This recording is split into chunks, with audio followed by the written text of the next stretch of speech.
And this is an opportunity for us to come out, not as an organization, but really to get to know and be a part of the community here in Charlotte. So before I become very long-winded, which, if you can probably tell I can, let me introduce myself. My name is Torian Richardson. I am the CEO of DBR77 in the United States. DBR77 is an organization that has been around close to 10 years. We are transitioning over to the United States, coming over from Europe. We have our founder and visionary and global CEO, Piotr, here in the back. And ultimately, what we are trying to do in this space today and what we are trying to do going forward is to do exactly what we are doing right here. And that is to bring people together, bring community together, and to create conversation around a lot of different topics, but specifically today, manufacturing and some of the things that we are all hearing, not only in the news, but likely in every aspect of our life right now.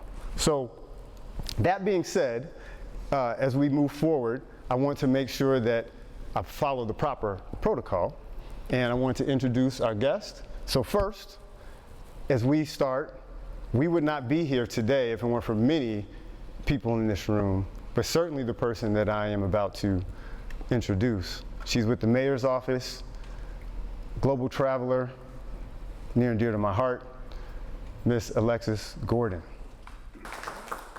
Good afternoon, I guess evening now. Welcome, everybody. This is so exciting to be here. I don't always get to represent the mayor today, but today I do.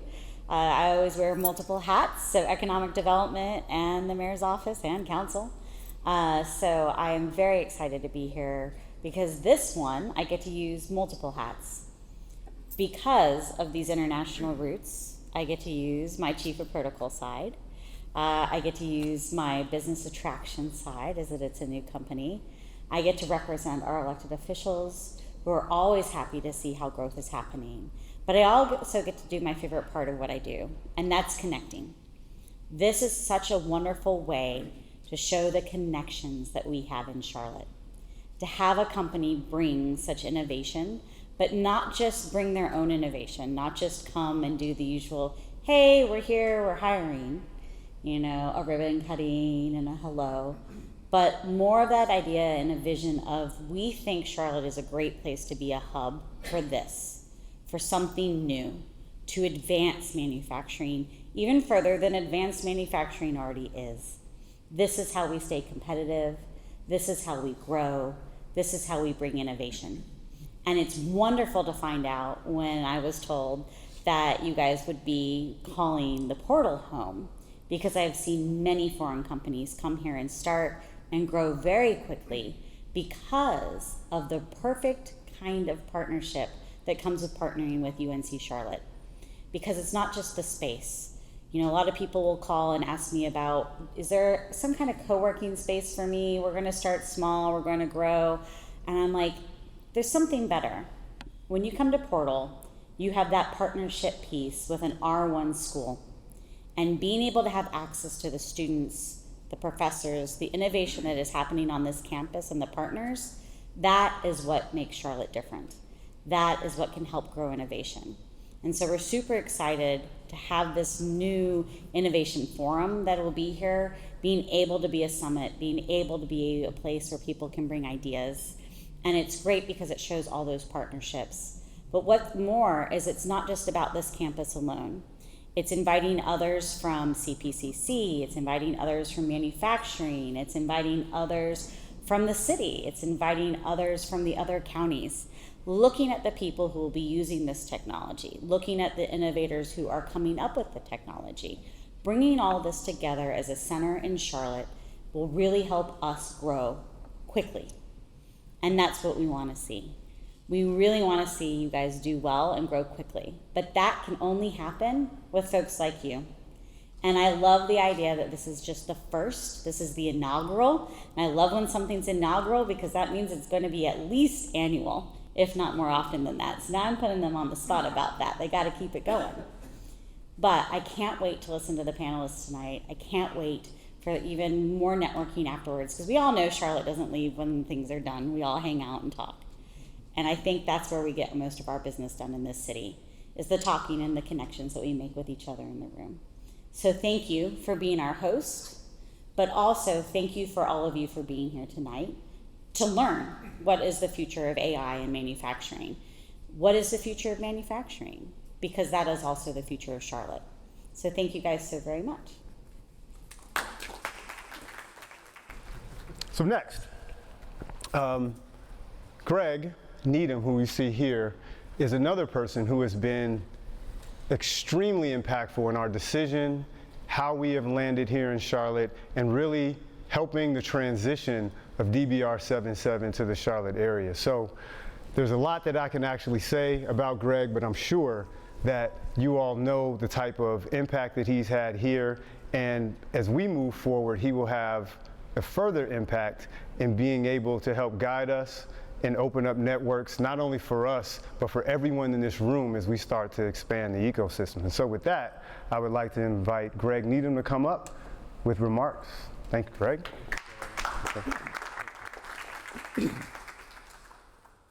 Thank you all for being here today. I'm a manufacturing guy. I just happen to work here at UNC Charlotte. I love the smell of a plant floor in operation and CNC machining. So it's such a privilege to have DBR77 here, and you as manufacturers, educators, and logistics operators here as well. As the previous speaker stated, you're here on the Millennial Campus in the Portal building, where more than 50 corporations, small and mid-sized businesses and startups call the university home. They develop, demonstrate, and deploy technologies, products, and services that help make our region and our nation among the most competitive in the world. Inventing, creating, and doing are the heart of what drives our university, our state, our city, and partners like DBR77. UNC Charlotte and the Office of Research, Commercialization, and Partnerships are no strangers to collaboration. Partnerships have been a key reason for a rapid rise in rankings here at the university, research activity, and enrollment. As of just a few weeks ago, our total research award portfolio reached almost $250 million, which, when you consider the multiplier effect, represents more than $1 billion impact here and beyond. This momentum enables us to support Charlotte's evolving role as a technology hub. In fact, there are two major initiatives fueling that effort. Our expertise in data science and bioinformatics is vital to the Pearl Project. At the same time, we're driving innovation in AI, cybersecurity, and grid technologies through another powerful initiative, the North Tryon Tech Hub. These efforts are energizing our region, our state, and actually our nation as well. We are proud to fuel innovation and discovery in North Carolina's largest and most dynamic city, Charlotte. With a record enrollment of 32,200 students and an alumni network of more than 187,000, about 100,000 of whom live and work right here in the Charlotte region, UNC Charlotte is a true powerhouse for research, talent, and progress. Earlier this year, the university achieved a major milestone by earning the nation's top research designation, the Carnegie R1 status, the highest classification for doctoral research universities, signifying very high research activity. We're also rising quickly in national rankings. UNC Charlotte is currently ranked number 74 among the nation's public universities, one of only 3 universities in North Carolina in the top 75. We also ranked 38 in the US for innovation, and we're the only public university in the state on that list. At UNC Charlotte, we go beyond fundamental research. We bring discoveries to market, and we do it with unmatched intensity. In fact, we consistently rank among the nation's top 10 universities, and startups per research dollar. Much of this success stems from the strength of our academic partners' programs, especially in engineering, computer science, and fields like data science, cybersecurity, artificial intelligence, digital twinning, robotics, Industry 4.0, precision metrology, optics, and optoelectronics. You may have heard about the U.S. Economic Development Administration's Tech Hubs program, also known as EDA's Tech Hub program. UNC Charlotte, along with 28 partners, received a grant focused on advancing optics, photonics, lasers, imaging, and precision metrology. This initiative has positioned the greater Charlotte region as a national leader, driving innovation that strengthens both U.S. economic and national security. The university is also the lead academic institution for the National Science Foundation's Engines program, one of the largest federal investments in place-based research and development in U.S. history, comparable to the Transformative Moral Land Grants Act of 1862 and 1890. Out of more than 300 applicants, we are only one of 15 finalists, and our site visit is scheduled for November 6th and 7th, 20 days from now. Our Carolinas engine aims to create a two-state grid innovation ecosystem that meets the nation's need for modernized, secure, and resilient energy technologies. At its core, the engine will focus on manufacturing these technologies right here in our two-state region. So it's an exciting time in Charlotte, and an ideal moment for companies like DBR77 to be part of this thriving region for manufacturing, logistics, and education. So enjoy your evening, and thank you so much. All right. Thank you so much, Greg. Appreciate that. So, one, I want to start with a question. And I'll ask everyone to think about where you were in March of 2021. Think back where you were, what you may have been doing, and who you may have been with. I will share with you my story. In March of 2021, I was holding my phone, watching my father have a stroke on FaceTime. And as you can imagine, that was an extremely traumatic experience. It was a hard experience, but it was an experience that changed my life for a variety of reasons.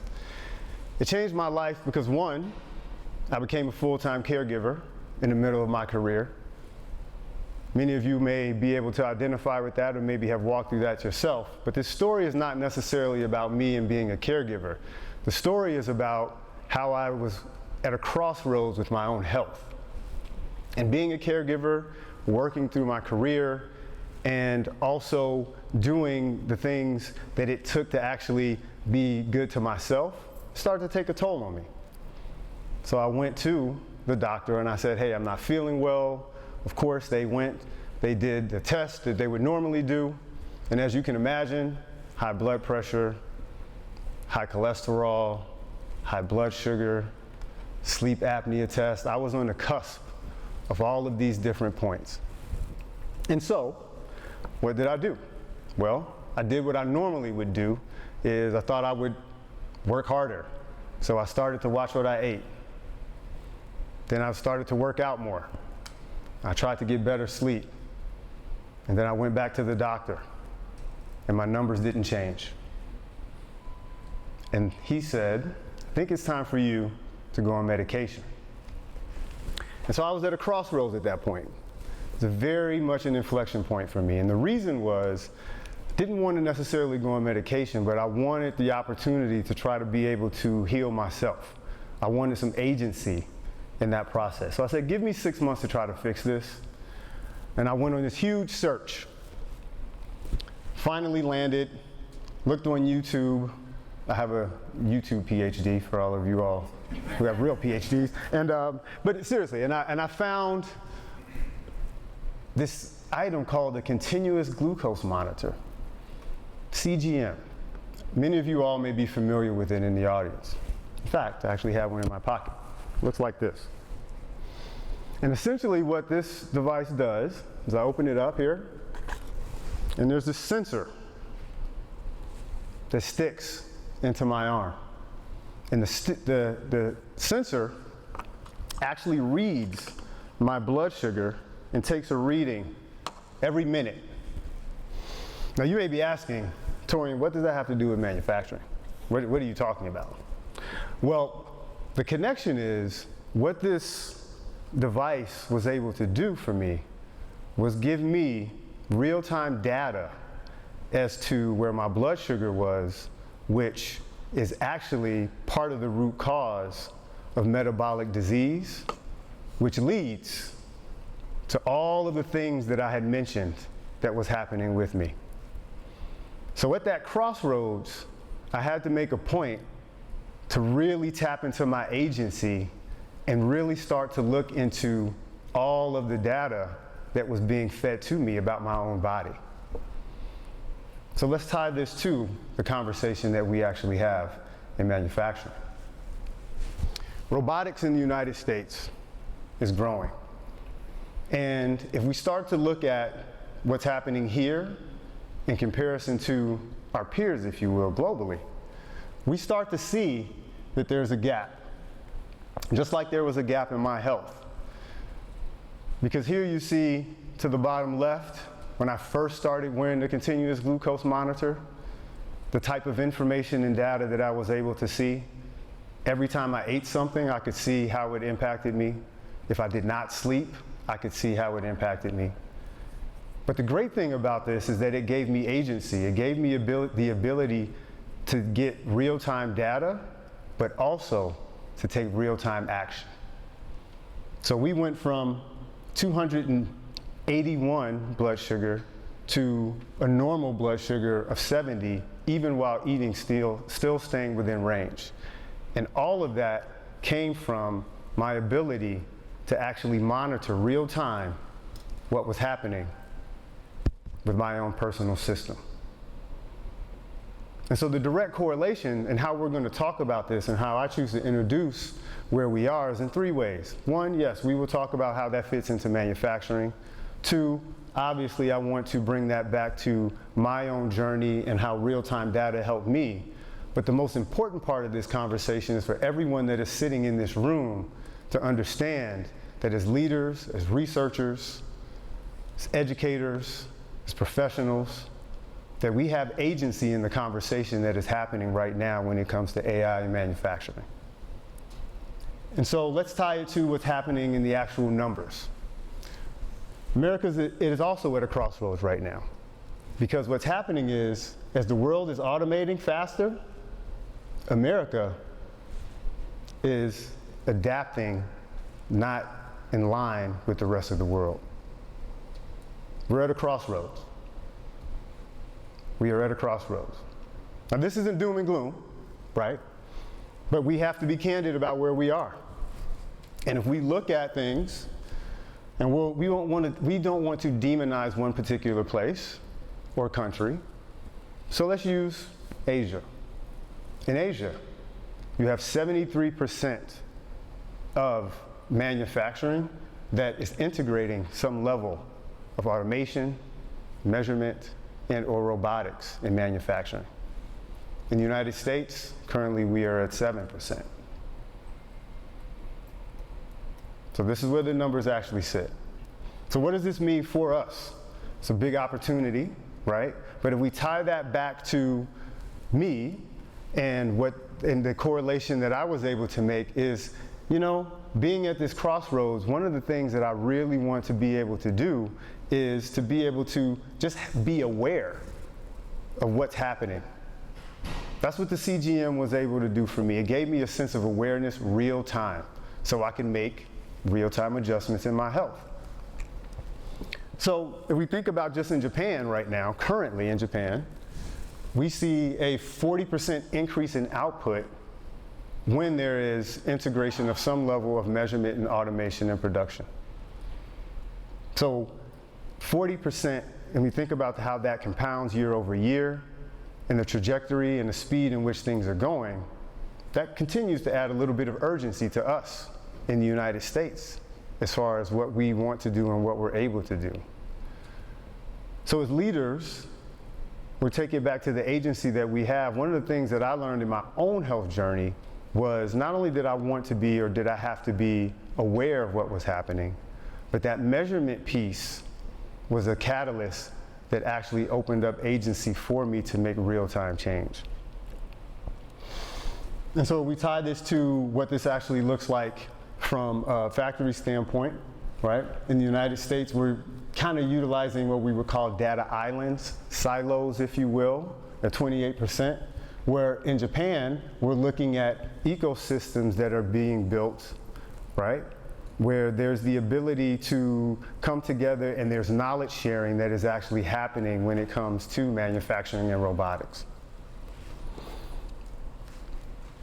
So if we think about this from the standpoint of jobs and employment, there's a lot of conversation right now about where jobs will be, the loss of jobs, or that certain jobs will be taken away. And if we're candid, yes, there will certainly be a calibration in the workforce. Our workforce is evolving. I think everyone in this room understands and they know that, right? But what we are also seeing is that in the next 5 years, it is predicted that there will be over 2 million jobs that will be missing, meaning we won't even have the people power to facilitate some of those positions. Not only that, we have an aging workforce as well. Well, within that time, and I'm in this category of over 45, so I'm not trying to throw us under the bus, but we have to be candid. 67% of those workers will be over the age of 45. So we see these different nodes, these different data points that are coming together. And many of us know this, many of us understand that, but I also think that for me it was really important because when I look at these numbers and I think about what I had to do and what having access to those numbers meant for me, and then really being able to be aware, to measure, from an agency standpoint, I had to take different action in order for me to get different outcomes, right? So if we're candid, where we sit in the world population right now is Asia is leading, Europe is coordinating, and in America, we are kind of still debating if we're going to experiment. So as we think about this, and we think about the ability that we have to move forward, let's start to talk about delay, the consequences of delay. If I tie this back to the story that I shared for me, the consequences of delay was actually a tax on my future health if I didn't take different action. And in fact, where we are in the United States, in some cases, we're creating an industrial tax for ourselves. The more time that goes by, that we are not coming together to say, hey, there's a major shift that is happening, and instead of that shift happening to us, how do we actually collaborate so that we can co-create and have agency around what happens around the conversation around artificial intelligence, specifically in advanced manufacturing.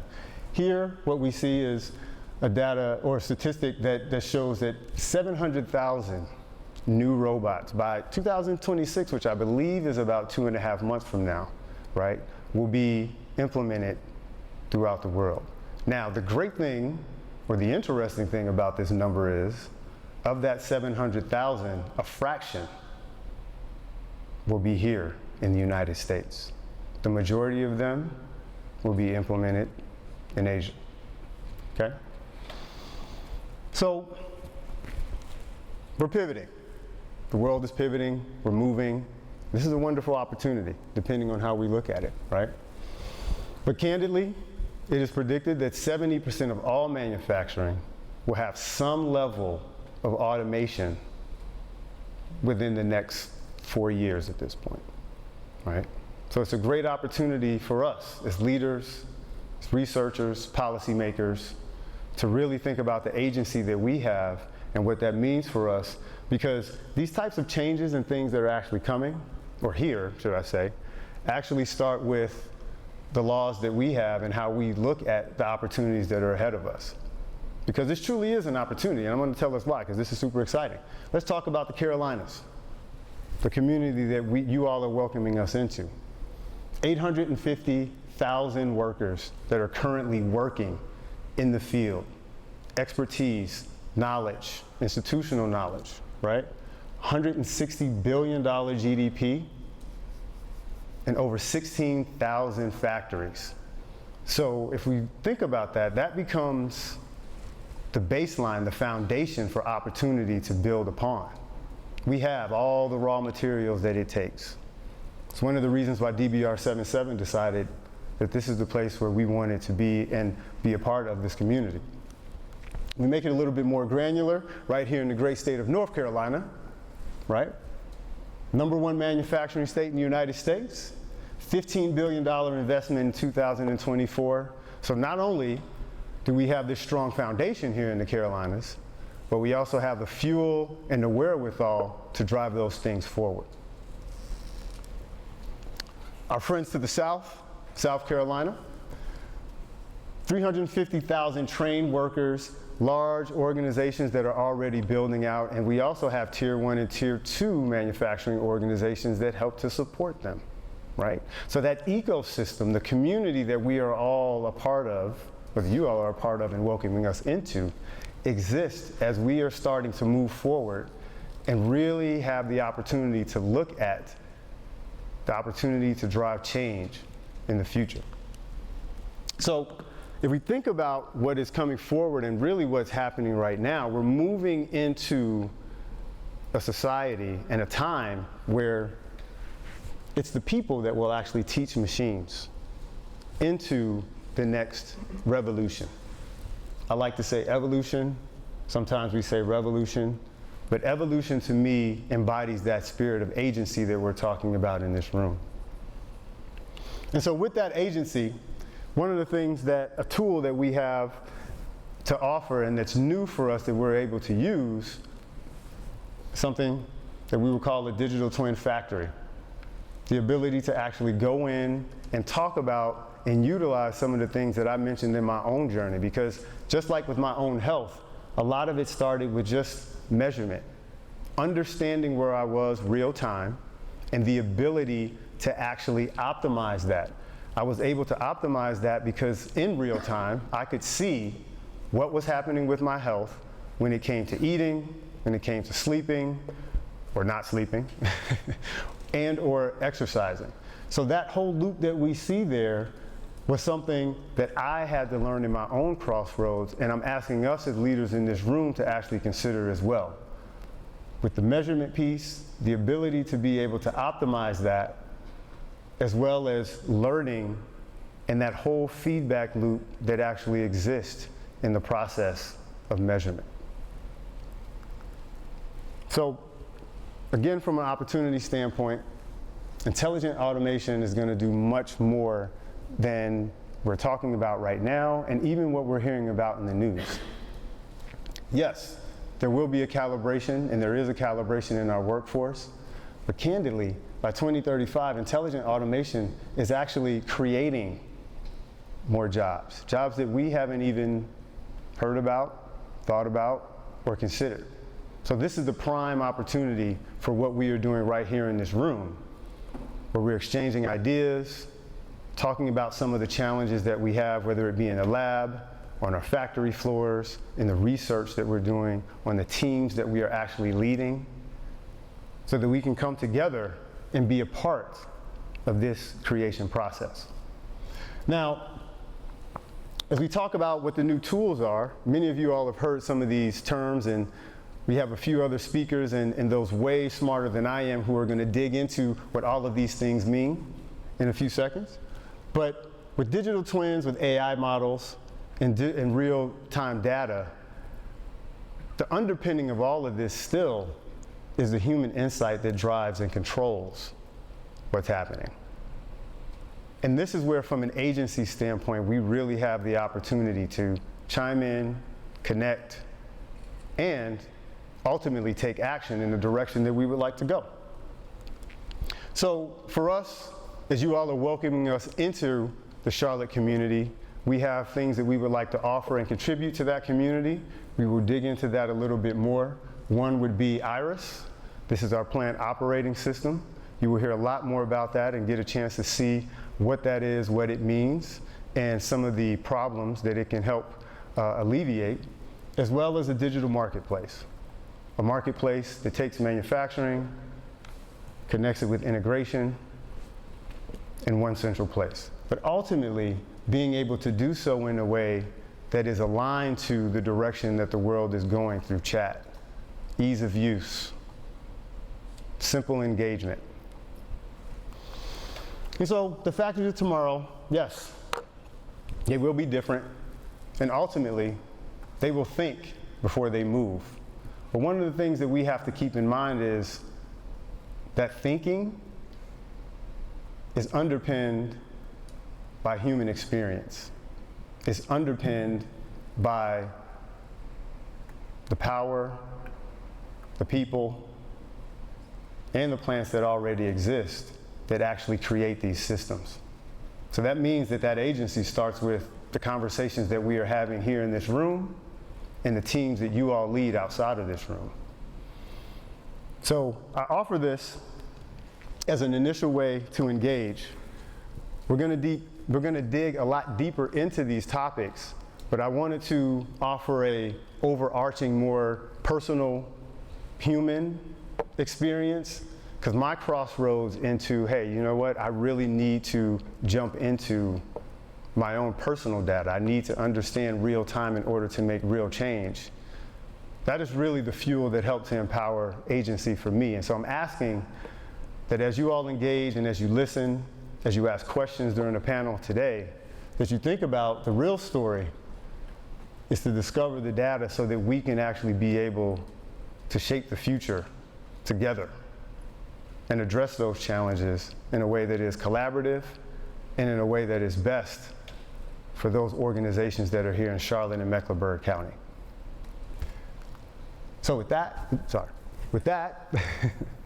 very quickly, I wanted to make sure that we get to the real highlight of today, and no one wants to sit here and listen to Torian. We are going to get to our keynote speaker.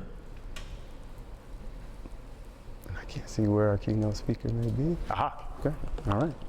So our keynote speaker, super excited to introduce her. Let me make sure I have full introduction down. Our keynote speaker today will be Miss Celestine Pressley.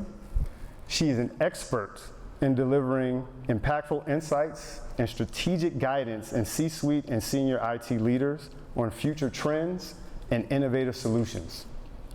Her expertise in artificial intelligence, digital transformation, and IT strategy is central to her global keynotes and workshops. As a former Chief Information Officer for the White House Trade Office, Celestine led IT vision, strategy, and execution, and compliance across international offices. Her strategic advisory services are enhanced by her executive coaching certification, enabling her to guide leaders through complex challenges in public sector as well as healthcare transformation. Outside of work, Celestine enjoys movies, cooking, and enjoying quality times with her family and friends. She is a proud mom and one phenomenal son, Joshua Aiden Pressley. And so with that, please welcome our keynote speaker, Celestine Pressley. Come on. Thank you, Torian. When he read my bio, I was like, well, who is that? Good Lord.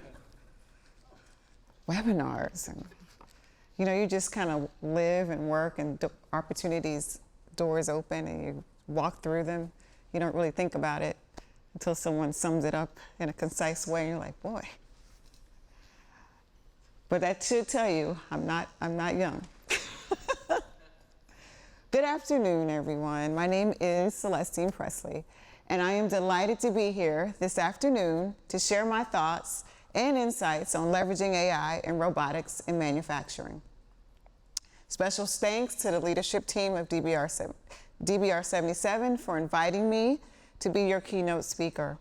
It is a true honor to be here at the Innovation Exchange. Now, picture this. You decide to enter a huge race, and you're super excited. You've trained hard, you've prepared to at least place in the top 3. You get to the starting block, you're focused, you're ready, but then you look to your left and to your right. You realize that while you've been training on foot, one of your competitors is in a Porsche and the other is in a Ferrari. Apparently, you didn't read the rules carefully enough to realize that this was a mixed mode competition. How in the world can you win in a race where you're on foot and the rules aren't completely clear? Well, my friends, this is what a lot of my clients, I work for Gartner now, a lot of my clients express to me today. This is how they describe it. They feel like they're on foot in a race against the breakneck pace of the AI revolution. I was delighted and impressed to learn that North Carolina is home to the largest manufacturing workforce in the Southeast region. This region is not just participating in the industrial AI revolution, you're actively defining it, leading the nation in advanced sectors like aerospace, biotech, and automotive. You represent the very best of intelligent production, which can be defined as the seamless integration of physical and digital systems, creating self-correcting, highly resilient, and hyper-efficient manufacturing operations. Now, as leaders responsible for driving this complex integration, I'm sure you feel a relentless, almost overwhelming pressure to succeed.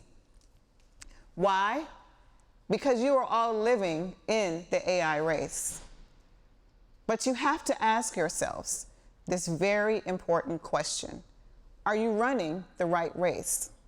Because you see, there are actually 2 races that are in progress, and the distinction is critical.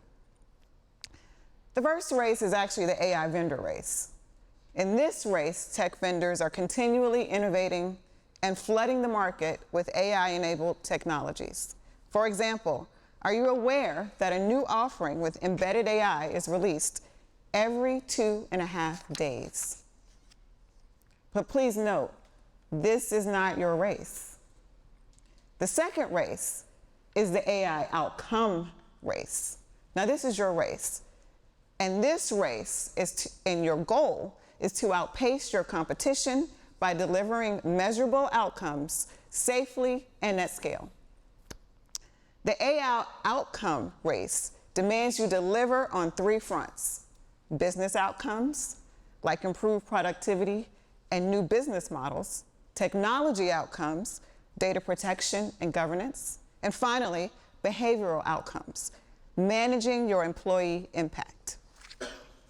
The reality is that the data shows that this race is tough. Nearly half of all technology leaders report that their AI initiatives haven't met ROI expectations.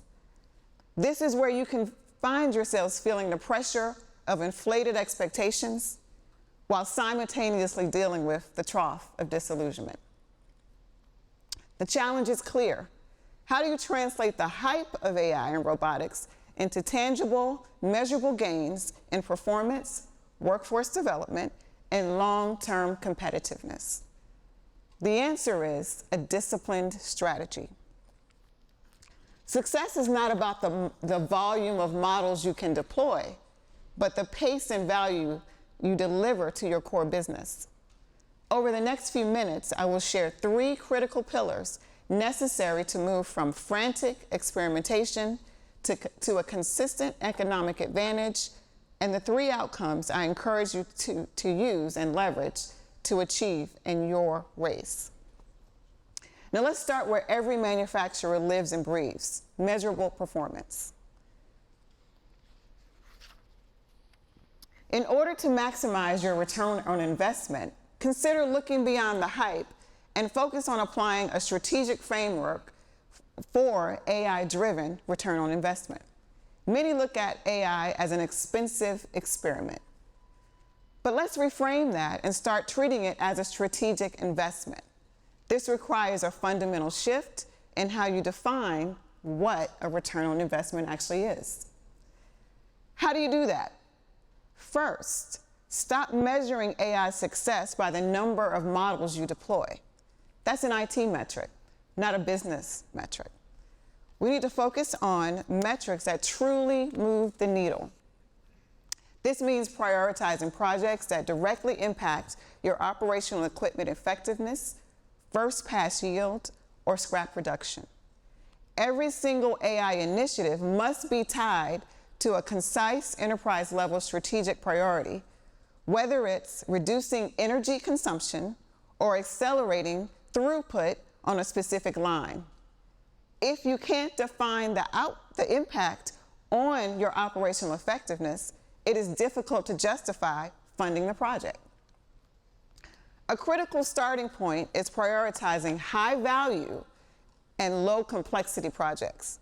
For example, instead of a complex vision system for every part of your assembly line, consider starting with an AI-driven preemptive maintenance on one or two of your most critical expensive assets. For example, predict when a spindle or a high-speed press will fail with 95% accuracy, and then measure the ROI and save downtime and repair costs. Which brings us to the next key concept for disciplined investment, the digital twin. Simply put, a digital twin is a real-time virtual replica of a physical system used to monitor, predict, and optimize performance in a risk-free environment. For manufacturers in the Carolinas, the digital twin is not really a luxury. It should be a non-negotiable step before making major capital investments. So before you commit millions of dollars to a new facility or production line, use your risk-free digital twin as a risk-free sandbox. Simulate the new production line designs, test your autonomous mobile robot deployment routes, and optimize material flow strategies before the first piece of steel is even cut. This simulation capability, which platforms like DBR77 can enable, is the ultimate form of disciplined investment, allowing you to prove your ROI before you spend it. This isn't just modeling, it's preemptive optimization, ensuring the physical build is correct the first time. Finally, incorporate a disciplined strategic framework, determining whether to build versus buy versus blend. In other words, before leaping into a complex AI solution, pressure test whether a simple advanced analytics or business analytical tool can achieve the same goal faster and cheaper. Buy off the shelf if the problem is common, like a standard supply chain visibility issue. Build only when you need the ability to perform a core function that your competitors simply can't replicate. And then blend, which is often the sweet spot, using vendor software and then customizing it with your proprietary data to create a unique advantage. Measurable performance is the foundation, but let's be clear. No amount of technology, no matter how advanced or well-governed, can scale without the right people and the right strategy for them. Which leads me to the third item, workforce development. To unlock the full potential of these performance gains, let's shift the focus from replacing staff to augmenting staff. The narrative of replacement can often be counterproductive. The future of manufacturing is not about replacing humans with robots, it's about augmenting human potential with intelligent systems. Gartner's in-depth research shows that the highest productivity gains from AI and generative AI are often achieved by augmenting your most experienced people in high complexity roles. Think of your most senior engineers, your veteran maintenance planners, your expert tool designers. For example, a maintenance planner typically spends hours sifting through asset history logs, work order details, and sensory trends. Now, an AI co-pilot processes that information instantly and flags the 3 most likely root causes of a reoccurring fault. This allows the human expert to stop doing data archaeology and start doing high-stakes strategic problem solving. This approach leverages their institutional knowledge while amplifying their output dramatically. Now let's look at redefining traditional industrial roles. The nature of industrial work is changing, and so must your organizational charts.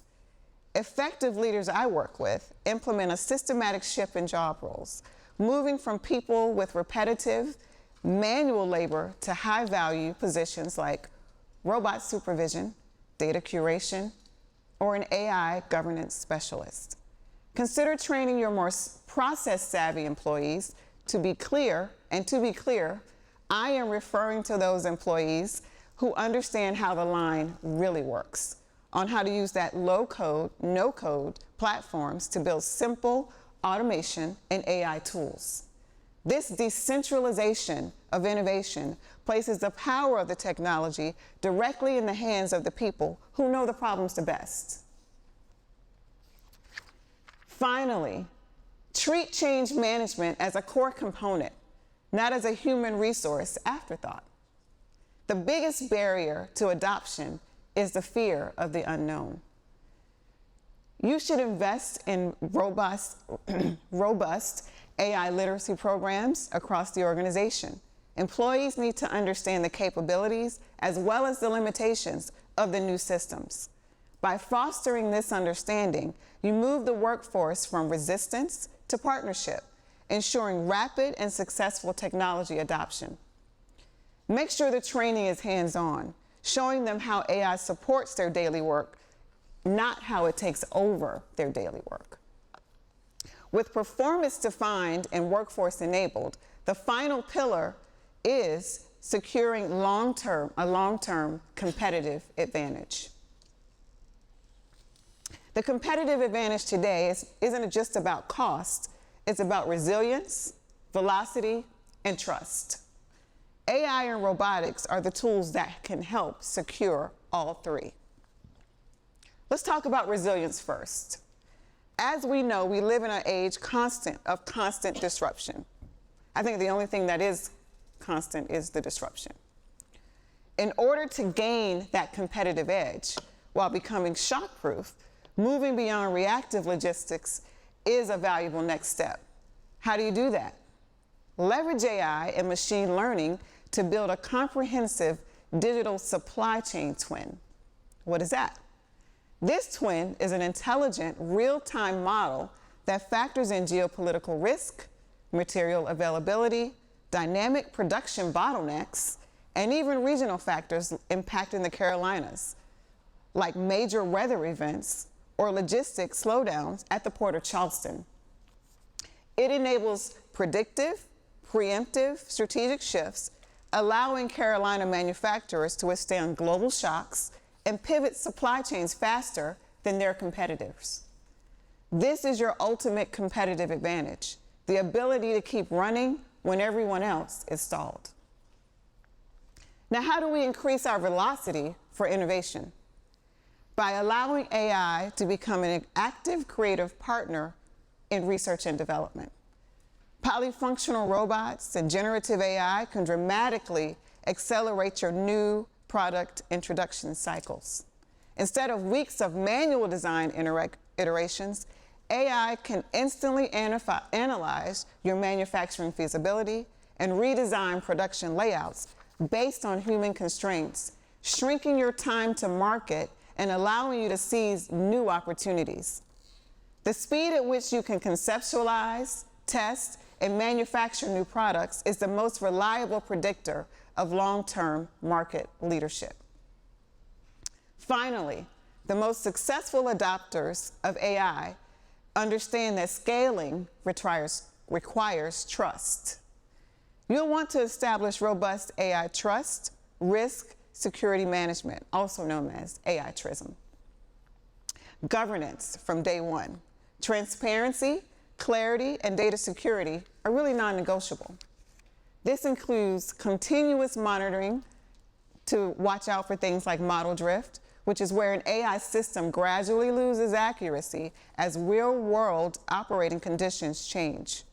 AI Trism ensures you have audit trails to understand why an AI decision was made, protecting your valuable intellectual property, ensuring regulatory compliance, and maintaining consumer trust, all of which are necessary ingredients for scaling intelligent deployments. Now, I have covered 3 pillars for translating AI and robotics into real value. First, we talked about performance through disciplined investment, prioritizing OEE, and preemptive optimization via the digital twin. We also talked about workforce development through augmentation, literacy, and empowering your staff. And finally, we talked about competitiveness through building supply chain resilience, accelerating innovation velocity, and establishing trust through AI Trism. My final thought for every leader in this room is this: stop reacting to the vendor race and start winning your outcome race. Shift your focus from small, siloed pilot programs to scalable, governed industrial intelligence that creates the most impact. Make a deliberate choice to use these technologies to not just optimize, but to fundamentally transform what your people and what your machines can achieve together. This competitive advantage is no longer held by those who deploy AI, but by those who deploy it pragmatically, measurably, and responsibly. Thank you very much for your time, and thank you guys for having me.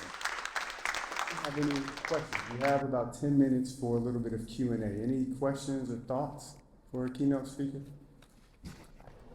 The manufacturing company or the industry that I am in, that is like the metal fabricator industry, is really old. So it's really hard to make things change.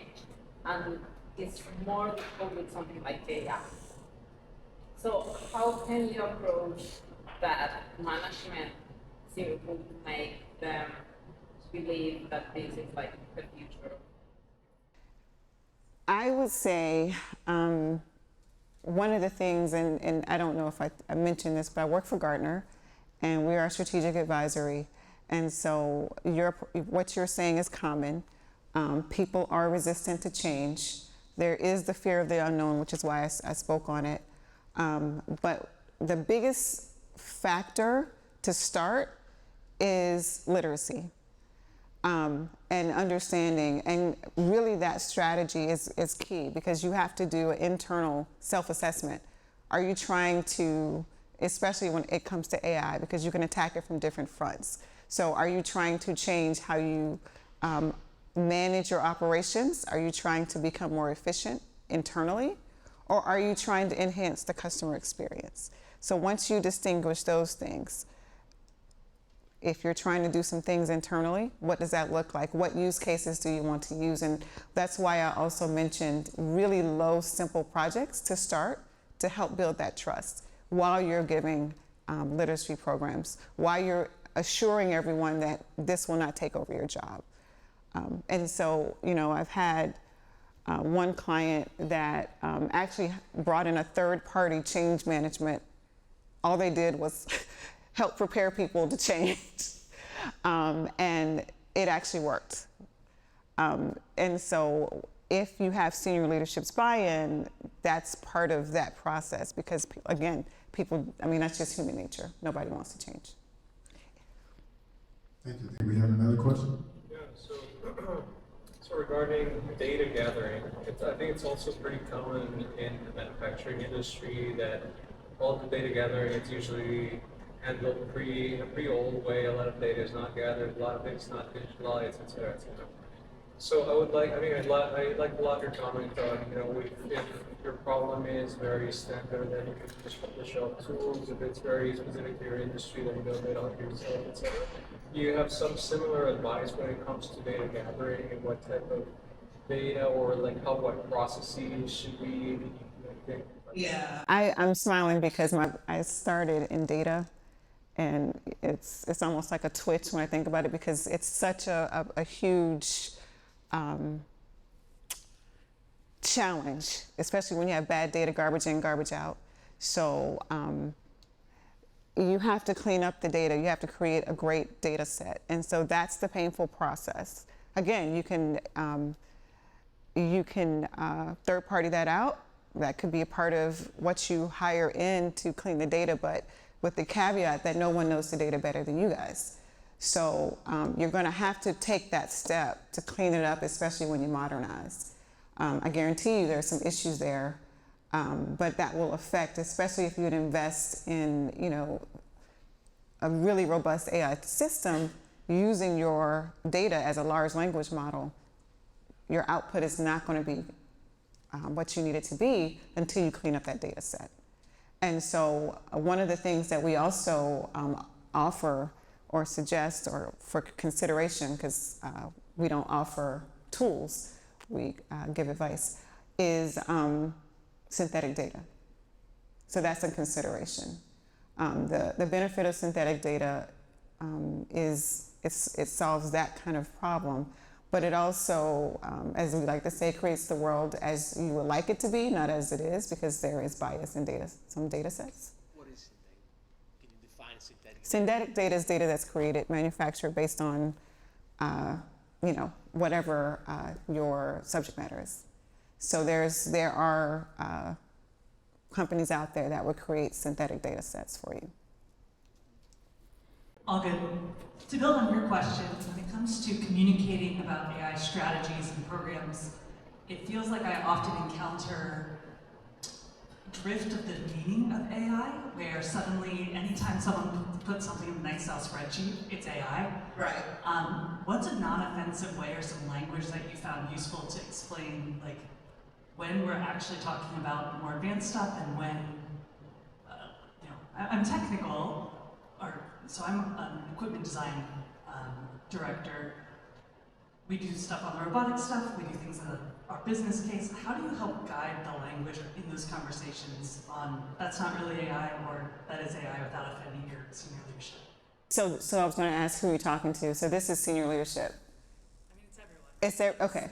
Well, I think, honestly, that is, there's a lot of hype right now. It's just literacy programs, and you can even do something really simple like, what is AI? It could be like a side-by-side. Is this, this is AI, what is a digital twin? This is AI, but it's not generative AI. What is the difference between generative AI and AI? And because, honestly, digital twins have been out. I've never, I'm learning about it from the manufacturing side, but DOD's been using it for years for airplanes, and it's been out for a really long time. So I didn't know that until I joined Gartner, because that's not my industry. But once I was, people were like, we want to get a specialist to talk to us about digital twin. I had to go Google it because I didn't know what it was. But it was, it's been out there for years, So that's not a new technology, but it's just generative AI has brought in this revolution, and now everybody thinks, it's new, and it's really not that new. But those are the opportunities there to even have "did you know" kind of thing. So it's going to be a slow but impactful way, and you can find fun ways to introduce the language, so it's not so overwhelming, but you're also correcting some things at the same time. Because buy-in is really key, especially with senior leadership, because some of the technology is not cheap. And so, that proof of value is going to be really important.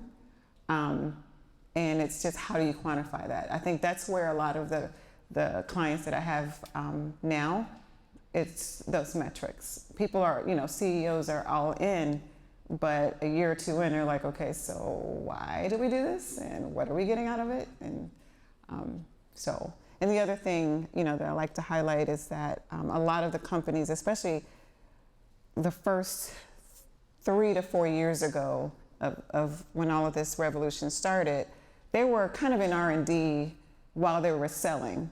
So cost overruns could be 700% because you would buy a product without understanding the tokenization model and then your use case model, and the next thing you know, you're spending 700% more than what you told your chief financial officer you're going to spend.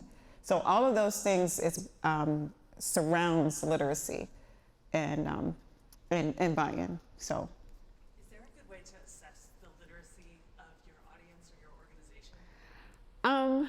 I mean, again, like I would probably make it fun. You know, a survey or you win something. It's all kinds of creative ways to do it. A lunch and learn. You could do a series over 12 months. Every month, a different aspect of what you want people to learn, and entice them with food, because that always helps.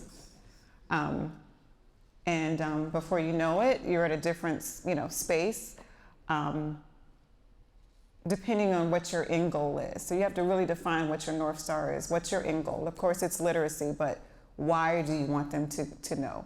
What are you trying to accomplish? And then once you get your North Star, and then you can be really strategic on what you're teaching them, senior leadership, all of it, kind of has to play a role, to get what you want. So my more is a comment rather than a question. I found, so we are manufacturing, and I found that the hardest difficulties that I have as far as automation, they come from the physical world, right? How can I program this robot to do this task? How can I have this machine going, be more efficient?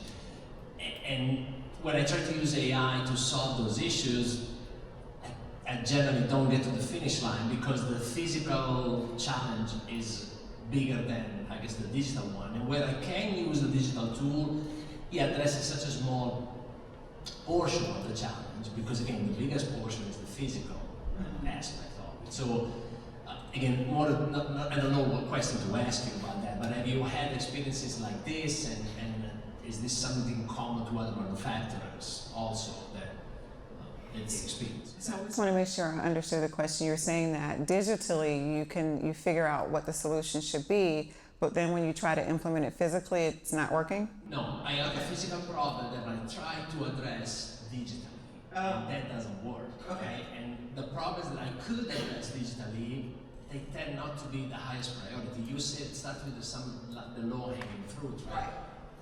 They generally, the investment that this technology requires applied to a low-hanging fruit generally doesn't produce the results that justify the investment. And where you would have savings that are substantial, that's where the physical limitation challenges come from. So I want to pull in some of the manufacturing experts. Thank you, Torian, because I told you it really helps to have really smart friends. We are going to bring up next someone who can talk to some of these very specific questions in detail. Now, I call him my friend, my brother. He's now my boss. And I can't say his last name, and we've known each other for 10 years. So, I will introduce you to the founder, the visionary for DBR77, Piotr. Come on up. I will help you. Wiśniewski. That's very easy. Wiśniewski. It's really 10 years we know each other, and this is still a problem for him. Guys, number of questions was asked here. I will try to answer for all of them, but I will ask you for something else. If you have any questions during my speech, unfortunately I have 10 minutes more than it was planned, and I have more than 50 slides, so there's a lot of things which I would like to share with you. Then please don't hesitate, just interrupt me, because this is really something which I believe we should do. We should really try to answer for very strange questions. DBR77, it's probably it's the right moment to say a couple words about us, and then I will try to share with you how we are trying to solve issues like robotization, digitalization, AI implementation right now, massively in a couple countries. We came from Europe, as Torian said. We are launching our operation here in the US. But experience, which we collected last, in fact, 5 years, about exactly robotization, digitalization, and right now AI, I do believe can be quite helpful. But before I will start, I would like to share two emotions with you. First of all, I would like to thank a couple of you that we are here because really very warm meeting which we had a couple of months ago convinced us to choose Charlotte, and now I really understand why all of you, really all of you, first guy who we met with Justin months ago was the guy in the taxi on the airport, and he said Charlotte is the best place for living, and yeah, thank you so much that we are here. Part of you helped us with that. And second thing which I would like to share with you, Greg today said, I'm manufacturer. I don't know if you catch it. It's very rare around the world. We manufacturers, we are not so much, we don't collect a lot of attention. Yeah, there are guys from software and some other discipline are so famous. So I'm proud to be a manufacturer, even I'm tax advisor, but education. All right, when my story starts, a number of years I was the CEO of Tier 1 automotive supplier. I had a chance between 2011 and 2016 be the CEO of Maflo. Maflo produced air-conditioned pipes. We had plants in all of that location, China, India, Mexico, Brazil, France, Spain, Italy, Poland. More than 4,500 people worked for the company, which was managed by me. 2011, 2016, very tough time for us. That time we implemented more than 300 robots on our factories. It was huge investment, huge transformation. We implemented SAP system. Is it somebody here who implemented SAP system? Yeah, was it nice? Yeah. I almost stopped production of cars in Europe, in whole Europe, because of that funny time. 2016, I had a great chance to spend a couple of months on Harvard when I met Torian. That's why we joke that we are twin brothers from that moment. And I decided to change my life, and I started DB Group. One of them is DBR77. Maybe at the end of my speech I will tell you the story, what DBR means. Or maybe I should. All right, but what's the case? The case is that in manufacturing, almost around the world, we face the same problems. The problem is, of course, lack of proper people, rising cost, living people. That's at the end of the day the biggest issue which we have. And the result is we are not competitive. It is a very sad and true story. 2 weeks ago, I called the chief of our Berlin team head and manager, and I said, Pavel, what's going on? It was 10 minutes before 9, Monday morning, and he said, Piotr, nice that you called, but I have not so much time because I have a very important call with client. There's a chief of ThyssenKrupp. I said, wow, well, for a small company, ThyssenKrupp, all of you know for sure. 10 minutes past 9, he called to me back and he said, it was the shortest commercial meeting which I ever had. I said, what's going on? And he said, I was informed that they decided to close the factory. Wow, ThyssenKrupp in Germany. You know perfectly that this is not a joke, because that's the company's more than 100 years history, and Germany is a headquarters. So I asked what's going on. And he told me, Piotr, they just lost 20 fights against Chinese suppliers, and they are not competitive anymore. They oversleep the time when they should change.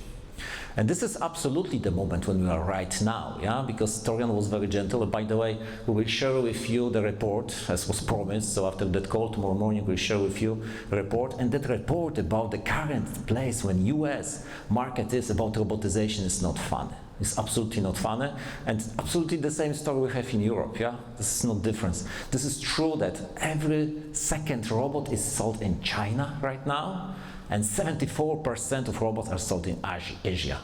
So, more or less China in 50 days do what we in US do over the year.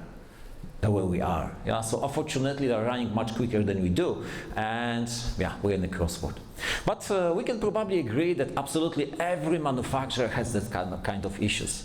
And while I finished my job as the CEO, I started to do some other things, and I very quickly recognized that robotization is the future. Probably all of us will agree with that idea. Yeah? Robotization is the future. So the question is, a real serious question is, why we are so far from Chinese. Robotization is not new. I will probably surprise you when I tell you that first robot manufacturing was used 64 years ago here in US, in the plant which doesn't exist. It was first GM plant somewhere on the west coast. I don't remember the name of the city, but anyway, it was 64 years ago.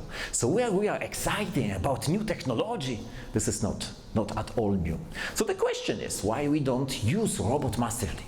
And we asked that question ourselves some years ago and wanted to find answers. And the answer, from our perspective, our experience, and we are in that business like 10 years. Last year, we as the DBR77, we sold more than 180 robots. So we supply many clients right now. What we found, first of all, there is huge lack of proper structure. I mean, system integrators, guys who should implement robots in our factories, that structure is not ready. I mean, they are not very well prepared. Usually they are all small engineering companies, and they are not able to prepare good offer for us, work with that offer, work with lawyers, and so on and so on. Or there are big integrators who are really like 2,000 or 5 or even 10,000 people, which are very expensive, and we are not able to meet their expectations. So this is first problem. Second problem is that very often we don't know what's the difference between all of that machines, what we should use, or there should be such robot, or maybe some cobot, or maybe some automation, how we can find proper answer for that questions. Yeah? So we decided to start with the solution which is right here. And you know what is the best example what we did? Uber, because we wanted to find a way how we can match from one side manufacturers and their needs, technical and economical needs, with system integrators who can answer for that question. And we started, I will tell you a pretty long story today, with our first project, which is a marketplace. It's like Amazon, it's nothing new. So we have to find a way how we can meet that expectation and possibilities. Marketplace, two sides, as Uber, or like when I discuss that topic with students, I used to joke about Tinder. Doesn't matter, it's exactly the same behind. You know, we need somebody who wanna sell, we need somebody who has some needs, and we have to find a way how we can collect it. So we have a marketplace, and our marketplace make it possible. How it works? We start with simple visualization or simple explanation what you manufacturers are looking for. Then we send something which we call technological challenge, which is described in very simple words, to system integrators. In Europe, currently, we have in our database more than 2,000 system integrators, and we have all global robot suppliers on our platform. So we want to do exactly the same here in US. That's why we start in North Carolina, South Carolina. We want to, in couple next months, have all or more than 90% of local system integrators in our database. And in that way, we will send to them the request for their prediction what they can do on the station. So yeah, when we send such request, they reply with request with some technological solution proposal, and when the proposal works for you, you can say, okay, look, this is exactly the same like in Uber. Yeah, we just start application. We want to go somewhere. We see the price. We see what can do, who can do that service for us. We can choose it or not. And we started that process like 3-4 years ago. Currently, we operate with that process in Europe pretty nice, and we want to go here. What is the result? And I will share you how the process regularly looked in my previous life. I mean, when I was in Maflo, the regular process when we wanted to implement some robots took like 2 years. It's quite amazing, yeah? We believe that, yeah, decision is made and robot will be here, I don't know, in 2 months from now. You guys, you don't see that we have some guys from manufacturing first row, and they have, faces like, yeah, the guy knows what he's talking about, yeah. Guys, normally it takes like, we need to create some specification, takes like a month. Then we have to choose technology. We call to manage system integrators, to suppliers. We have no idea because all of them tell us our equipment is the best, which is quite usual, yeah.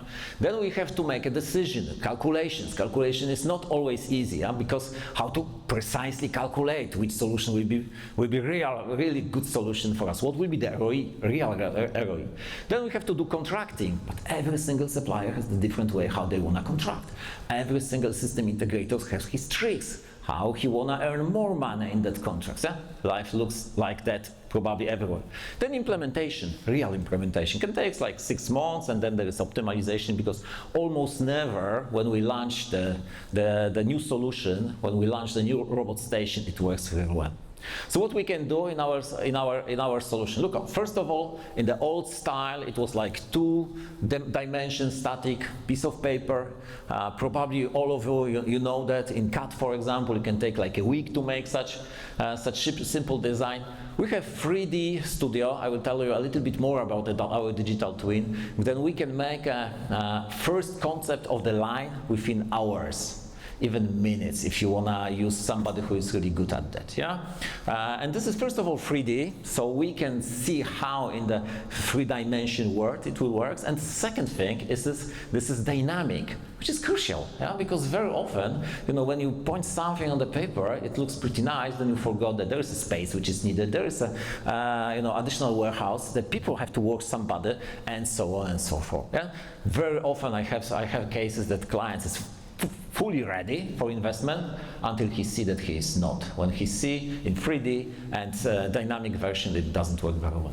All right, specification, yeah, a lot of discussion, and now you see how in our marketplace it works. It's really very easy. We ask a couple questions. What kind of application we are looking for? What is the budget?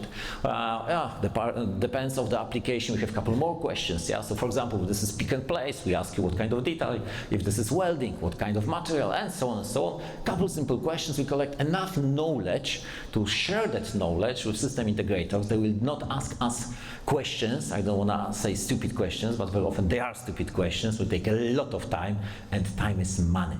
Of course, when we will discuss with them longer, we'll postpone the moment when the robot will operate in our place. Then the third step, of course, we have to find the technology. In the previous world, we had such pretty nice events. Of course, we like such events. I was in Detroit a couple of months ago, very nice time. But you can find all robot suppliers in one place. Yeah, in our marketplace, we have everyone. We have here Italian, so we have also Comau. I don't know if they operate in US, yeah, but we have them. We have at that moment more than 40 global robot suppliers. Hugely from China, unfortunately, because the quality of the robot still is not the same. And we are launching right now relation with humanoid suppliers as well. My idea is very shortly they will massively be on our factories, so we are working with them right now. But as you can see, all brands we don't have to looking for. In our 3D Studio, it's so easy to make a prediction how that stuff will work, what will be the time. You need only really a couple of seconds for that. All right, then we can compare offers. This is critical moment, guys. If you are the managers, you are responsible for financial results, and you got like 10 offers, and you have no idea how to compare them. Yeah? They are different structure of prices, different terms, conditions in agreements. Our job is to make them, prepare them in that way that you can compare, and decision is easy. And we don't compare only price.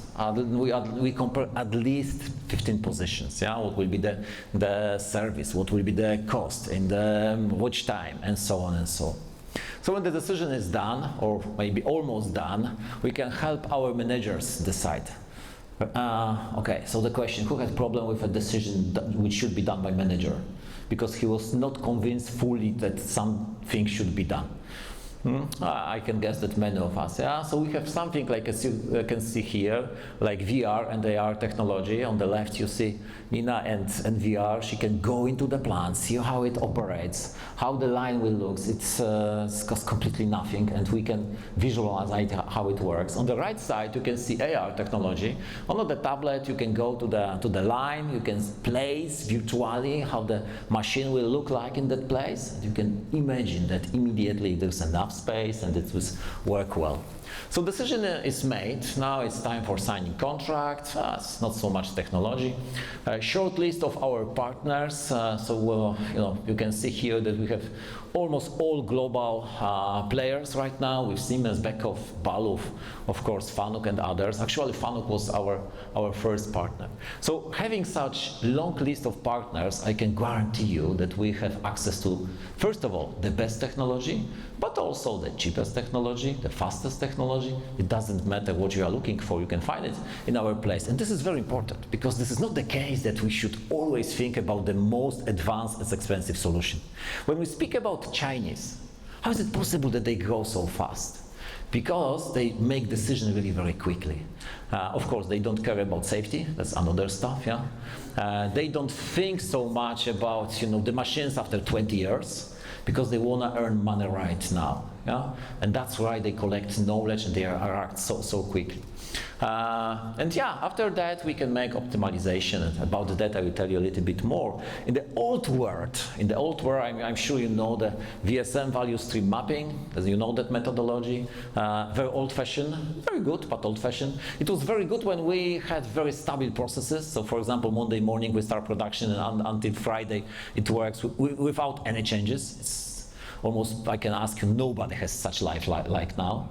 So we can use digital twins in order to find a way how we can optimize our process. That is the result. We till now close more than 500 projects with robots, and together we recognize that we are able to reduce the time by half, and the price can be reduced by 30%.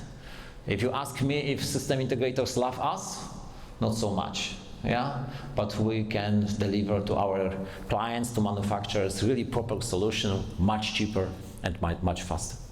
I don't want to scare you because this is really very easy. The process looks like quite complex, but this is not. Marketplace is only a couple of steps. As I said, there are double side, of course. We have manufacturers from one side and system integrators from second side. So you will see the story. The whiteboard is the manufacturer and the black one will be system integrator. So we start with simple description, what we are looking for, what is my challenge, what I wanna have on the, what I wanna discuss, and what kind of solution I'm looking for. Only a couple questions. If you wanna do the simulation on our 3D studio, let's do it. It costs you nothing. But if you don't wanna do that, you don't have to.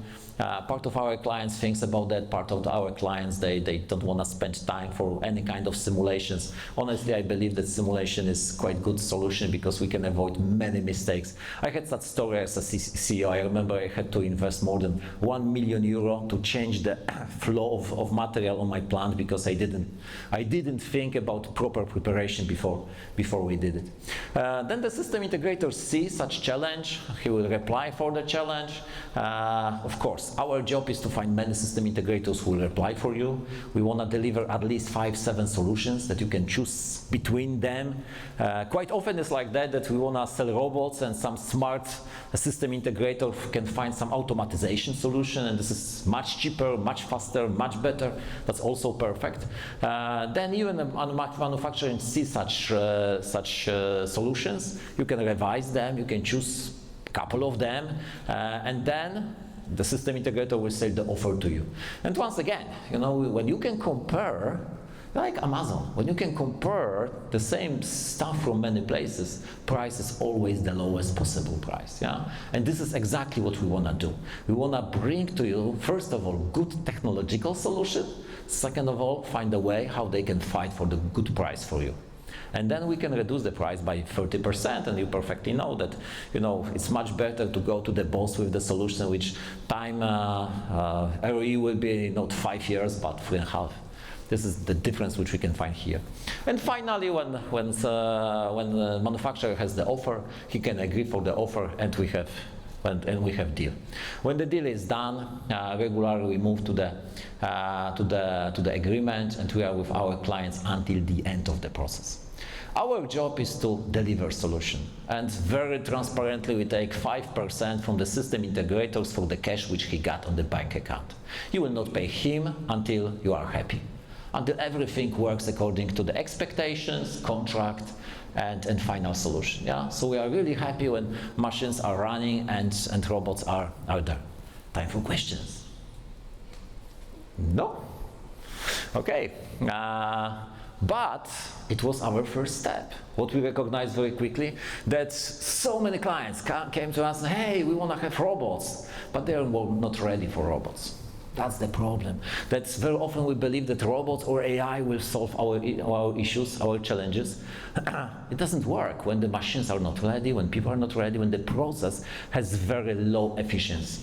And you know, very often we speak about data. That was really good questions today about the data on the production floor. You know, I'm currently working more than 300 companies. Yeah, I meet very often leaders. That's my job.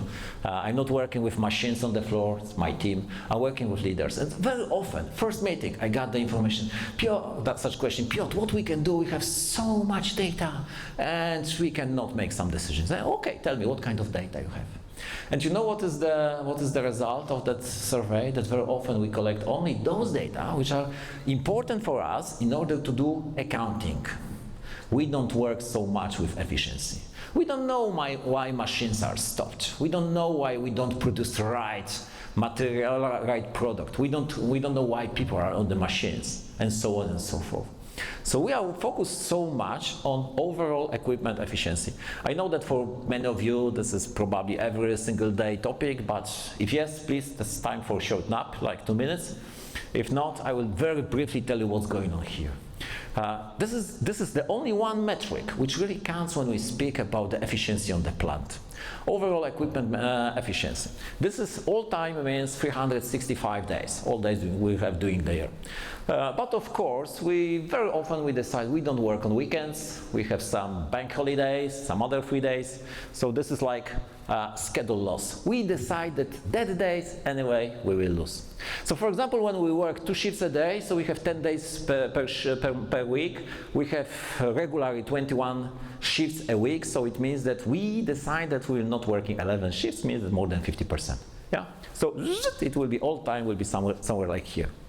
Okay, and we have planned production time, but unfortunately machines are stopped somehow. Sometimes, yeah, because there's a downtime, because we need to do changeover, because we have to schedule some other activities on the machines, yeah.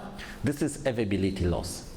If we organize really very well, yeah, when we can do changeover quickly, or when we have very good maintenance department and we don't have breakdowns and so on, that time here is very, very low. Usually, I have to tell you that something like 20% here we see. And this is quite reasonable. Very often I see much more, which is great for us because we can reduce the time which is lost and increase efficiency. All right, machines are running, everything is okay, but unfortunately very often, sorry for that, sorry to us humans, we usually work much slower than expected, yeah? So what we are losing? We are losing our performance. So for example, we should do some process in 10 minutes, and because of, I don't know, lack of material, bad mood, or for whatever else, we just lost a couple % of the time, yeah? So we should produce like 10 pieces a week or 10 pieces an hour, we produce 9, yeah? We lost 10%. And sometimes everything is right, people is on the place, machines are working, but they produce bad pieces, yeah? So the result, first time quality is not good enough, and we are losing quality. So when we add all of that parts, yeah, like for example, 20% we lost here, 20% we lost here, and 10% we lost here, suddenly we see that overall equipment efficiency is like 45%. So 45% of available time we were working on the right process. It's dramatic. It's a really dramatic solution, yeah? What we should expect in our factories about a very well automated automotive, which should be like 78, 82, in the regular manufacturing, we should proudly say 75, 72% is achievable, when the plant is very well organized. And what is the reason of such sentence?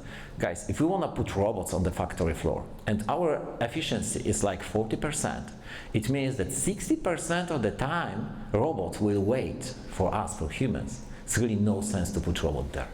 So we should optimize the process. How we can optimize the process? What is the first thing? It's Torian mentioned at the very beginning, we have to measure. But good news, really good news. We don't have to measure many things. We need to only know what is the real cycle time. A couple words about the theory, what is the cycle time. When we look at times, which is for example, we are on the production line of cars, and every 47, 52 seconds, for example, 1 minute, everything is moved.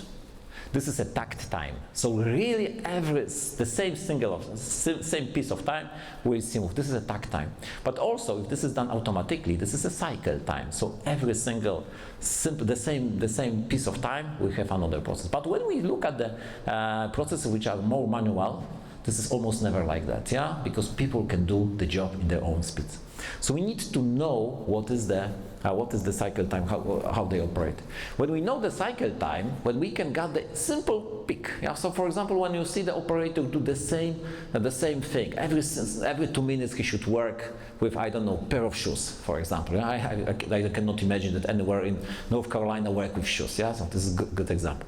But let's guess, every 2 minutes the pair of shoes should be ready.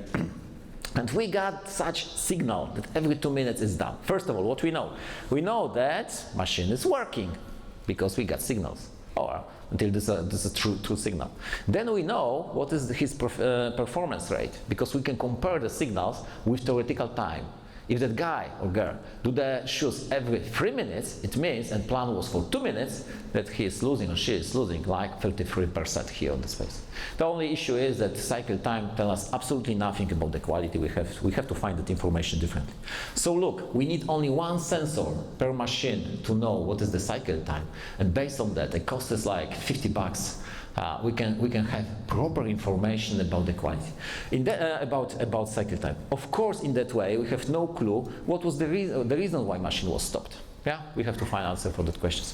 What I'm trying to show you is that we have the hardware, we develop, okay, we started to find a partner who will deliver such results for us. We didn't find, we develop our own sensors. So if you are looking for about the data collections, we can help you with that. We have our own system where we can, first of all, put sensors. Second of all, we have cameras which can collect data, how we work on the line. And we have whole connections with the cloud, so all of the data we can send directly to the place when it should be. All right, this is Iris. I have to tell you secretly that I didn't develop in my life something which I was more proud than that product. The guys who came from manufacturing probably look at that screen and see on the left side couple letters and understand absolutely everything. In one place we collected first of all data, so we have all IoT system, Internet of Things, then we have mess, then we have warehouse, then we have quality, then we have maintenance, then we have safety, then we have lean information, planning, all in the same place. Very shortly, because there is really no sense to walk through all of that 492 screens, we wanted to have all processes in one place. First of all, we collect data. We collect data from sensors, from controllers, from mobiles. Then we have mesh systems, so we can see what is on the workstation, what is on the production line. When we produce in batches, we have also such information. Then we have warehouse, and you can see here we have gate management, we have inventory management. We see what's going on where in the even on the internal logistic. Then we have QMS. In QMS, we collect information about any kind of quality issues. In the same time, what kind of deviations we have. Then we can then we have maintenance, so we can make here first of all information. We can collect information about assets, but also about spare parts. Every single module what you see here, and this is probably first moment when I will say the magic word AI is important. Look, when we look at every single process, and we can look at the historical data, we can see deviations. And this is the first moment when we should see if something is not going right. The question was, what is the AI? That's a great question. AI is any single technology which helps us to understand what will be the future. That's the best probably description, not mine. And when we look at LLMs, you know, all of us, we know GPT, this is exactly the same. GPT is perfect with guessing what will be the next statistic word, but he can do it massively and very quickly. But this is nothing more, nothing less. That's only prediction what will be the next step, what will be in that case the next word. And this is also the answer why kinematic doesn't work so very well, because statistically he only predicts language. Still model is not equipped enough with historical data about kinematics to answer such question. I personally believe it's a matter of 2-3 years we'll be there. And when somebody tell me, you know, GPT or other models are stupid, I used to say, it's 3 years old. Remember your kids when he was 3 years old? How many languages he spoke when he was 3 years old? Because my GPT speaks like 200, yeah, so. My kids are not so much well equipped with languages. We can manage humans as well, so we can assign jobs for them, analyze what the skills are needed, what is the prediction for them. Then we have advanced planning and scheduling. Yeah? That is, let's say, quite complex stuff. Yeah, if you can see what is the, we can plan what will be the demand, what kind of efficiency we have, how many people, what is the material. What if machines will be broken or our clients change his mind? And once again, this is AI second time. Yeah, when we have broad historical data about issues which happened between many processes, we can find correlation. I will tell you about correlation a little bit more, but this is true AI. So when you see all of the processes in one place, maybe I will move to that place. Okay, when we have all of the process in one place, so we know, for example, what's going on in the manufacturing area, what's going on in the warehouse, we know what kind of issue we have with quality and with people and so on and so forth. And we have put all of the data to one Excel file. Honestly, I believe that on Excel we can do really good AI. But when we put that in the massive Excel file, which we have plenty of data, we can see correlations. And I'm sure that all of you remember the word correlation for your statistic exam, which was 20-something. So it was so boring. Really, nobody likes statistics. And now those guys who are great with statistics are Jesus. Yeah, they got a lot of money from Meta and billions in their contracts. Why? Because all of the machine learning is about exactly looking for what is the relation between two data streams.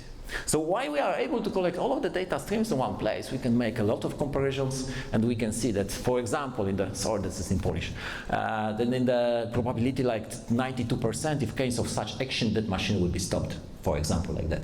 92% is quite high, probably we should do something, yeah? Let's move it. Here what we have else, LLMs, and another question was today how we can convince our bosses to do things like that. I have to make that question even more difficult. You know, hugely our clients used to say, hey, we don't want to share our data with any cloud. We don't want to use LLMs in our systems because LLMs will get knowledge about us and we send it to somebody in OpenAI, which is actually a little bit true. So what's the solution? The solution is that we can use LLMs and, as an open source, which are localized on our servers, and as well we can use vector databases which are localized in our factory, and in that way we will not share that information with anybody, which the system of course do.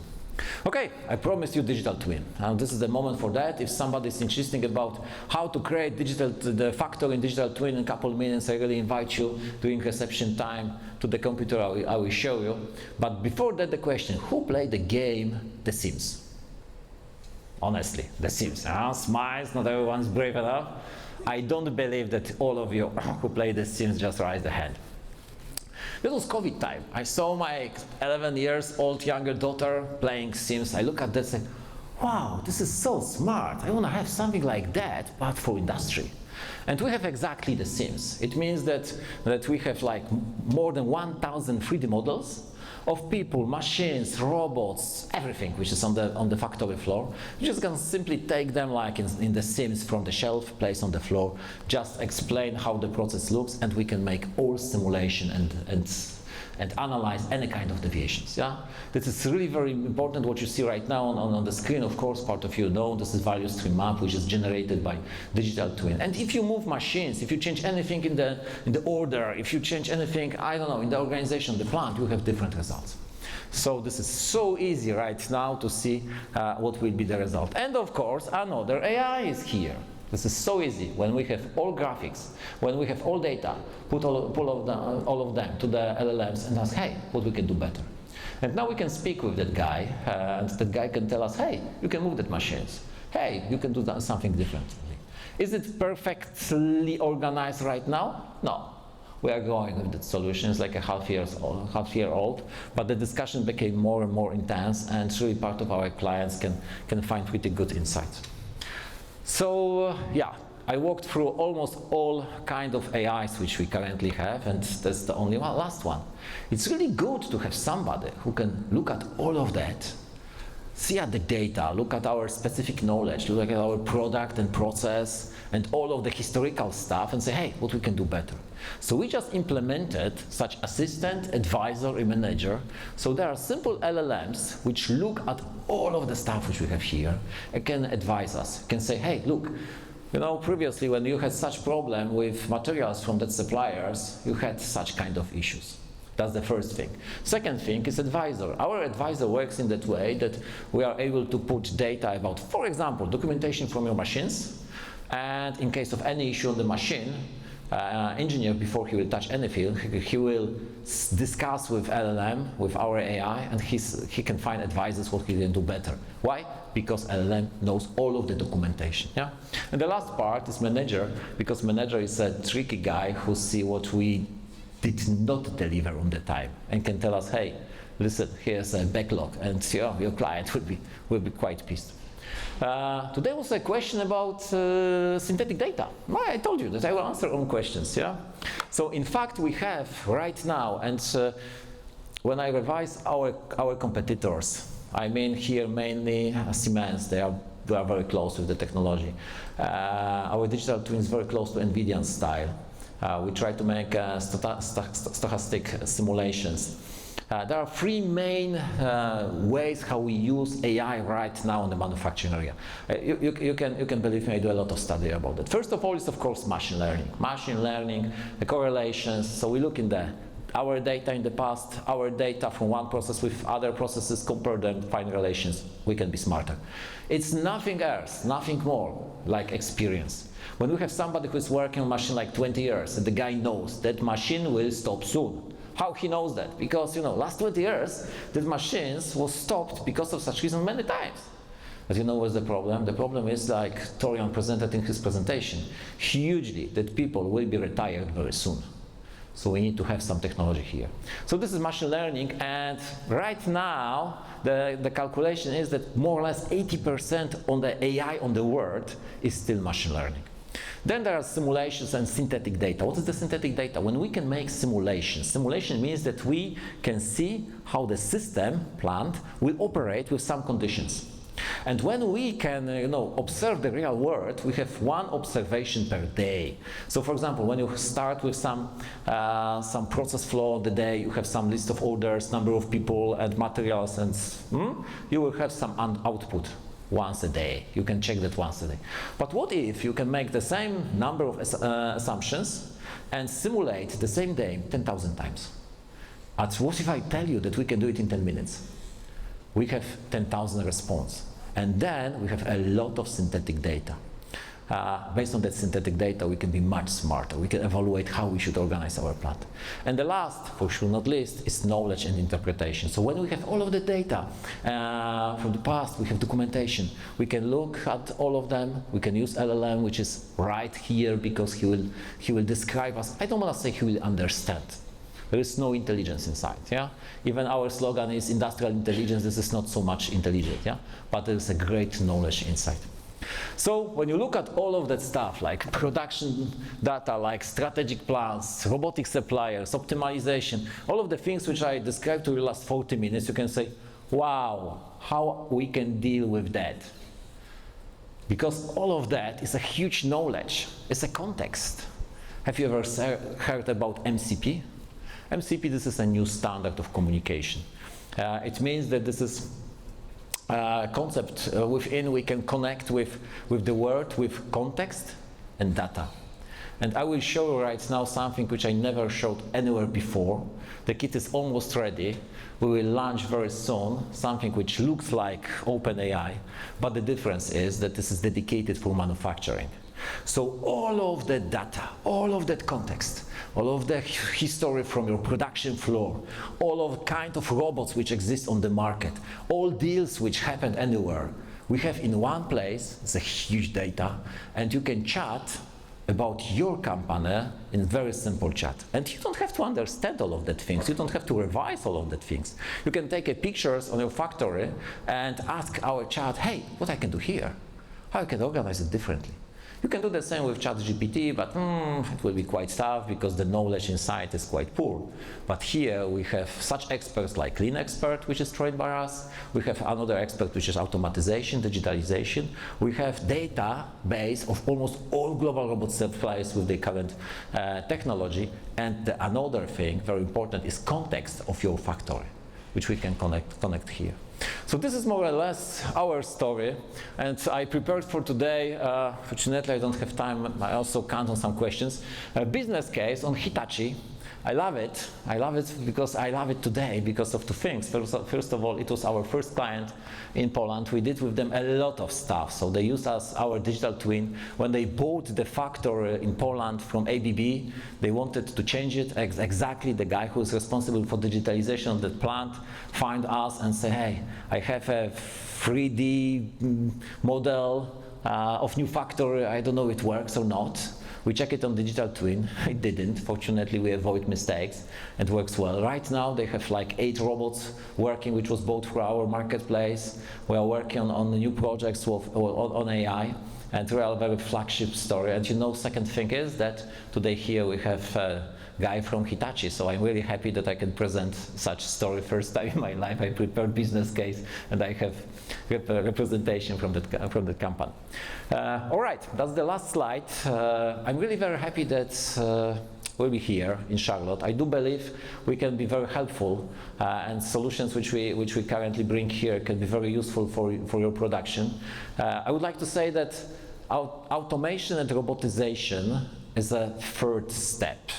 The first step, we have to measure, we have to understand what's going on. Second step is to make it efficiently, operation, yeah? We have to optimize. And the third, the ultimate solution is, of course, robotization, automatization. But before we go there, we have to be fully ready. Maybe some questions? So you explained much better than I could the issue between being ready and being the machine. Are you ready to automate? The process is ready to be automated. That's what I was trying to explain earlier. That becomes the main challenge. We said earlier, garbage in, garbage out. What's your data source for all this type of information that goes into the model? Do you get the data from SAP? Do you have your own? It's a good question. First of all, you know, every single plant, every single case is different, and we try to find solution which will work for absolutely everyone. So our system, as you see, is quite complex, and it will be overwhelming. It's probably even bad that I present all of the system in one place. Everyone looks at it, wow, it's too difficult. But usually our clients start with one line. So for example, we have a big company who has like 2,000 people, almost everything there. I mean, SAP, blah, blah, blah, everything works there. And I said, we want to go with you with our AI solution. We don't have maintenance, so let's go with maintenance line. We have clients with like 20 people, and they start with basic version of production planning, for example, and they go with us.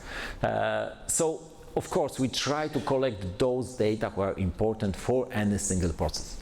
When we speak about people, of course, we have to understand what kind of people we have there, what is their efficiency, how often they are late, and so on, what kind of skills we have to work on.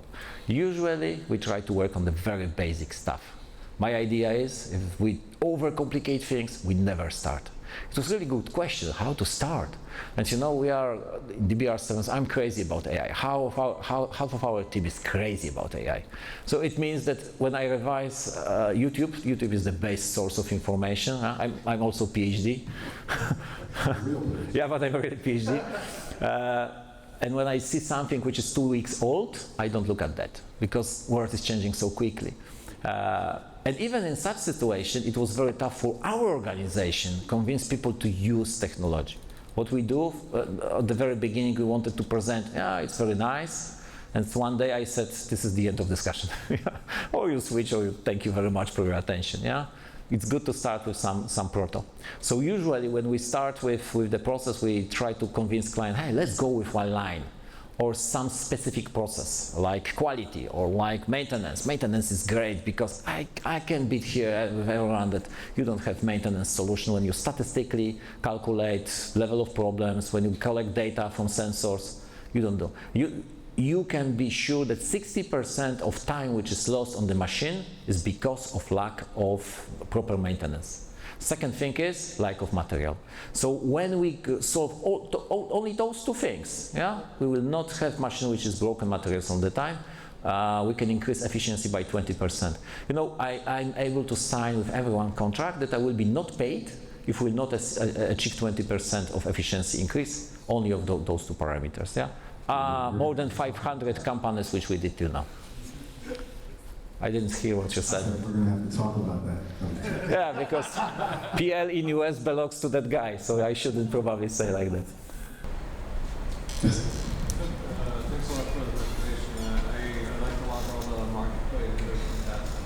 I did want to ask you about the synthetic data that you were mentioning in the manufacturing process. So I mean, a lot of the problems that we deal with in our factories are typically very domain specific. So things like you have to detect when, for example, in our case, we do transformers. So it's like when a winding looks weird, or when the height of the winding is not appropriate, or things like that are very domain specific, which I would assume that maybe this platform is not appropriate for. So I would like to better understand what the synthetic data that your platform offers is, and how can we use it. Guys, you can believe or not, but that question was not agreed before. This is our first client, yeah. So, but we don't work with synthetic data till now. Yeah, we work with some other stuff. You know what German used to say? That everyone cook on the same water. That's a very famous sentence. And when I'm working with clients in the consulting, and right now with DBR77, usually I have the same sentence every single first meeting. Piotr, we are different than others. But I have to surprise you saying that almost every company has the same problems. So of course, this is very unique. We are focused so much on the efficiency. So I don't want to understand, I don't want to go too deeply with the question why the machine was broken in details. I'm trying to only find the reason why machine was broken, for example. So when this is mechanical problem, for me this is enough, and then I move that information to the mechanical department. So this is the level of data which we try to collect, answering the question why the machine is stopped, why we lost minutes. You know, in the production world, guys, you know that perfectly. We don't think so much about cash. We think by minutes. How many minutes of machine we lost, how many seconds we lost, means how many pieces we lost, means what is the level of the revenue which we lost. Yeah, but at the end of the day, my feeling is, probably I can be surprised one day, but my feeling is that absolutely in every kind of case we are trying to make synthetic data based on the real data which we collect on assumptions, and then we do a lot of variation. And this is important point. OEE is statistic data, means that we don't know very often when you look at OEE why we lost such minutes. So once again, we have to have some number of history. When we have history, we can see deviation. Now we are quite deep in mathematics, yeah, but it was the question, so I tried to answer. We try to make a statistic description. So what was the deviation? What was the shape of the deviation? For sure you remember the statistic description from your study. And then for the prediction, we try to use exactly the same statistic assumptions, yeah? So when we do simulation, we never have the same results. That's the difference between the technology which name is deterministic and stochastic. Deterministic models will also always reply the same answers. Stochastic every time will give us different one. So when we repeat 100,000 times some assumptions, and then assumption will give us different results, we have some prediction model with some probabilistic results. Yeah? So for example, 95% the result will be like that. I don't know if I answered your question. I know that your systems are crazy difficult. I know your system pretty well. Now we are working on the simple version of your system in Poland, so maybe we will understand it a little bit better. But I know that we can improve the results by at least 15%, only focusing on the same things, yeah? Material / people, and also the breakdown time. Thank you so much. I love the presentation. I'm curious in terms of like market focus. Who do you find resonates the most with this messaging and your value proposition? And where do you find the hardest job of getting the manufacturer on board? Wow, very good question. What is the level of honesty on my answer? Guys, I really hope that in US our job will be slightly easier than our previous experience. We created marketplace for small and middle companies. My idea was, you know, Harvard story, I want to make democratization of robotization. Didn't work so much. Why so? Because small companies are still not ready for investment. they are blocked. Small companies, for me, it's less than 50 people. I really hope that in US it will be slightly different. The biggest issue is that manufacturers, and you know, I'm brave enough to tell it because I said that I manufacture as well, we make our decision very slowly. If something works, we don't want to touch it. Yeah, we are like that. Sorry for that. So probably this is the reason why we're like frogs in the boiled water, still sitting there. Yeah. So that's the biggest issue. You know, the readiness for the decision.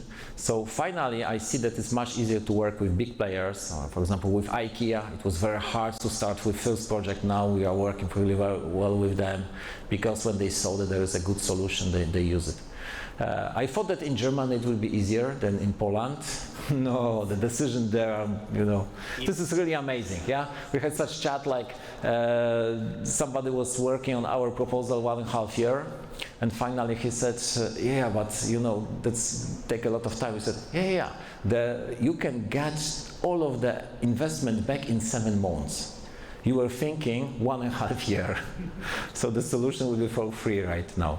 I do hope in US it will be a little bit better. I mean, I do believe you will try, you know, solutions which are maybe not so obvious.